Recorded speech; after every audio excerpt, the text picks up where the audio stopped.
In today's video, I'm going to teach you how to do lead management in free HubSpot CRM. We'll start by capturing leads with a form, then move into scoring those leads so you know who to focus on first. Begin inside your HubSpot account and use the search bar at the top left to look for forms. This search takes you straight to the tool you'll use to collect contact details from your website. When you arrive, choose a ready-made template, like the Contact Us form. Templates are a great starting point because they include the fields most businesses need, and you can always tailor them in the next step. Selecting a template opens the form editor. Here, you can adjust fields to match what you actually need, keeping the form as short as possible to improve completion rates. Make important fields required, clarify labels and placeholders, and add brief help text if something might be confusing. You can also align the look and feel with your brand by adjusting basic styling.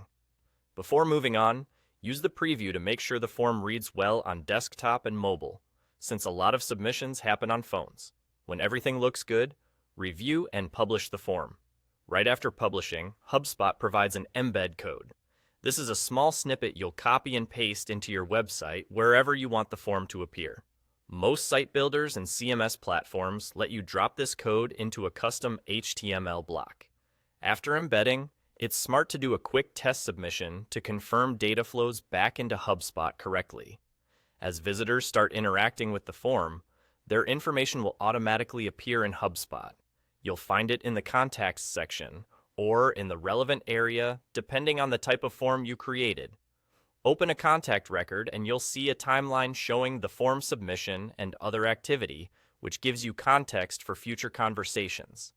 Now that you're collecting leads, use lead scoring to identify your most promising ones.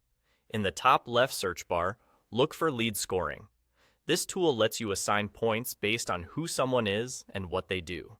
For example, you might add points for a business email, a relevant job title, or multiple page views, and subtract points for signs of low intent.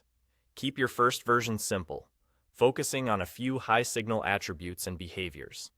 As you learn what correlates with successful outcomes, refine your scoring so the highest scoring contacts clearly rise to the top. Save your scoring model, and you'll immediately see scores on contact records, helping you prioritize outreach with confidence. And that's all. You've set up forms to capture leads, and you've enabled scoring to surface the best ones.